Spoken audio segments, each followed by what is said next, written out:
नमस्कार दोस्तों, स्वागत करते हैं आप सभी का आपके अपने YouTube चैनल अविनाश गुप्ता में। दोस्तों, आज आप लोगों की बिहार दरोगा की वैकेंसी आ गई है और उसकी नोटिफिकेशन जारी कर दी गई है बीपीएसएससी आयोग की तरफ से। तो आइए हम लोग कैसे डाउनलोड करेंगे। तो देखिए, गूगल पे आप जाइएगा, सबसे पहले बीपीएसएससी सर्च कीजिएगा। सर्च करने के बाद इस तरह का आपका इंटरफेस खुलेगा और आपको होम पेज पर आपको चले जाना है। होम पेज पे जाने के बाद आपका इस तरह का इंटरफेस खुलेगा। यहाँ पर देखिए, एडवर्टाइजमेंट नंबर 30/9/2023 के दिन ही यह वैकेंसी गिरी है, यानी आज के दिन ही, कुछ समय पहले ही यह वैकेंसी आई है दोस्तों। जैसे कि कल पुलिस डिपार्टमेंट की तरफ से, बिहार पुलिस डिपार्टमेंट की तरफ से एडीजी साहब ने यह बात की घोषणा की थी कि 10 अक्टूबर से पहले आपकी वैकेंसी आ जाएगी। ये कल कही गई थी, लेकिन आज के दिन आपकी वैकेंसी गिरा दी गई है। और आपको भी पता होगा दोस्तों, बहुत ही फास्ट मोड में बीपीएसएससी काम कर रही है। तो आइए हम लोग देखते हैं नोटिफिकेशन को।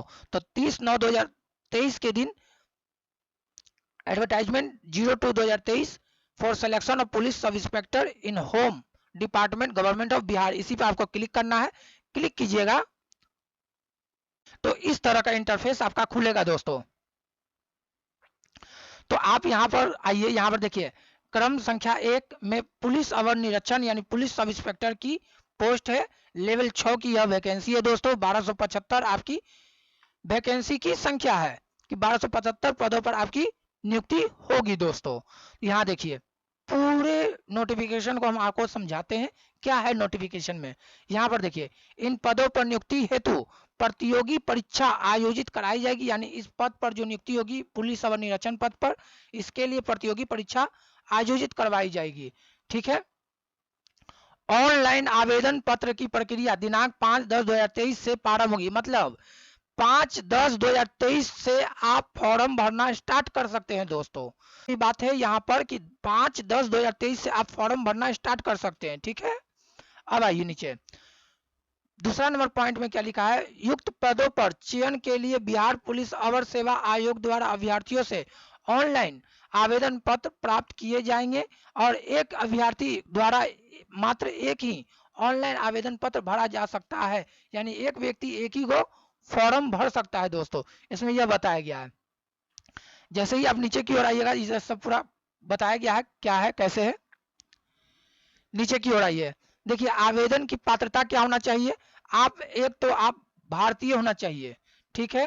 पुरुष, महिला, ट्रांसजेंडर जो कैंडिडेट है वो भी फॉर्म ये भर सकते हैं। तो यहाँ पर ये सब बात की बताई गई है। शैक्षणिक योग्यता क्या होनी चाहिए, तो देखिए, अगर आप किसी भी सब्जेक्ट में अगर स्नातक किए हुए हैं, ग्रेजुएट पास हैं, तो आप फॉर्म भर सकते हैं दोस्तों। और 1/8/2023 से आयु की गणना की जाएगी। उम्र सीमा की गणना 1/8/2023 के आधार पर आपकी की जाएगी। ठीक है, ये बात आप लोग समझ लीजिएगा। जब नीचे की ओर आइएगा तो यहाँ देखिए, अगर आप लोग अनारक्षित कोटि के पुरुष की अगर न्यूनतम उम्र देखा जाए, तो अगर न्यूनतम उम्र अगर जेंडर में अगर 20 वर्ष हो गया है किसी का, तो आप फॉर्म भर सकते हैं। और अधिकतम 37 वर्षों तक आप फॉर्म भर सकते हैं, पुरुष कैंडिडेट जो यूआर कैंडिडेट हैं। ठीक है। वहीं अगर महिला में अगर यूआर कैंडिडेट हैं, तो आप 20 वर्ष न्यूनतम होना चाहिए आपका और 40 वर्ष अधिकतम होना चाहिए। इससे ज्यादा है तो आप फॉर्म नहीं भर सकते हैं। यानी 20 वर्ष न्यूनतम और 40 वर्ष अधिकतम, ये आपकी क्राइटेरिया है महिला कैंडिडेट के लिए आयु की। वहीं बीसी और ईबीसी के लिए 20 से 40 वर्ष अगर वो कैंडिडेट हैं तो ये फॉर्म को भर सकते हैं। वहीं अगर एससी एसटी की बात कर दी जाए तो 20 से 42 उनको एज की छूट दी गई है। अगर इस छूट के अंदर आते हैं तो वो ये फॉर्म को भर सकते हैं दोस्तों। चौथा नंबर पॉइंट में देखिए क्या लिखा हुआ, बिहार के वैसे सरकारी सेवकों को उच्चतर वेतनमान की सेवा में जाने के लिए प्रतियोगी परीक्षा में भाग लेने हेतु अधिकतम आयु सीमा में 5 वर्ष की छूट दी जाएगी। जिन्होंने नियमित सेवा में न्यूनतम 3 वर्ष की अवधि पूरी की है। यानी अगर आप बिहार सरकार में कोई सरकारी पद पर हैं तो आपके अधिकतम आयु सीमा में 5 वर्ष की छूट दी जाएगी कोई भी कैटेगरी में। वहीं असैनिकों के लिए भी बताया गया यहाँ पर, वो पढ़ लीजिएगा आप लोग। अब आते हैं फिजिकल मापदंड। तो देखिए फिजिकल में क्या है दोस्तों, अगर कोई कैंडिडेट अगर जनरल कैंडिडेट है या फिर बीसी कैंडिडेट है ना, तो उनकी अगर हाइट 165 सेंटीमीटर है तो वो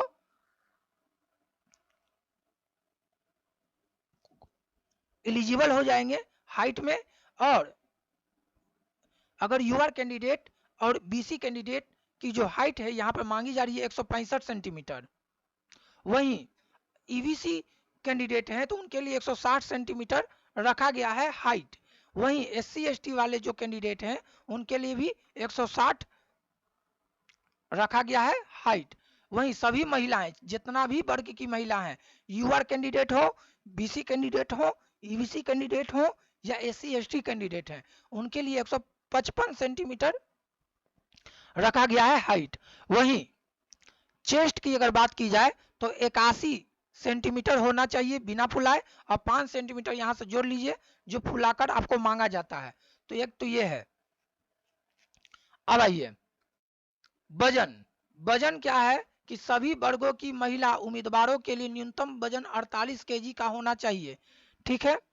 वहीं जो ट्रांसजेंडर कैंडिडेट हैं वो उन अभ्यर्थियों के लिए शारीरिक मापदंड तथा शारीरिक दक्षता परीक्षा का मापदंड बीसी की महिला अभ्यर्थियों के समान होगी, यानी जो बीसी कैंडिडेट की महिला हैं उनके समान होगी। जो लोग हैं यानी ट्रांसजेंडर जो लोग हैं उनके लिए जो फिजिकल की जो मापदंड है वो बीसी महिला के फिजिकल के मापदंड के समतुल्य होंगे। वहीं अगर देखा जाए नियुक्ति प्रक्रिया कैसी होगी, तो देखिए इसमें होता क्या है, प्रथम चरण में आपका एग्जाम होगा, पीटी का परीक्षा होगा, जिसमें 100 क्वेश्चन आपको सामान्य अध्ययन से पूछा जाता है, सामान्य ज्ञान से पूछा जाता है। ये चीज आप समझ लीजिए दोस्तों, 100 क्वेश्चन पूछा जाएगा 200 मार्क्स का, और प्रत्येक गलत होगा तो 0.2 मार्क्स काट लिए जाएंगे।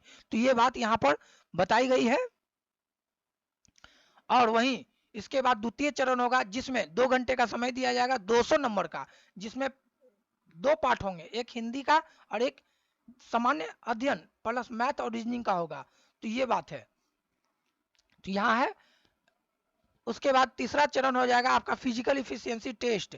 फिजिकल इफिशियंसी टेस्ट में क्या है, जो पुरुष कैंडिडेट हैं उनके लिए सभी कैटेगरी में, ऐसा नहीं कि एससी एसटी ओबीसी या जनरल कैंडिडेट के लिए अलग अलग है, सभी कैंडिडेट के लिए 6 मिनट 30 सेकेंड दौड़ करना है 1 मील का, यानी 1.6 यानी 1600 मीटर, यानी 1600 मीटर का जो दौड़ है सभी कैटेगरी में 6 मिनट 30 सेकेंड में आपको करना है, अन्यथा आप फेल हो जाएंगे।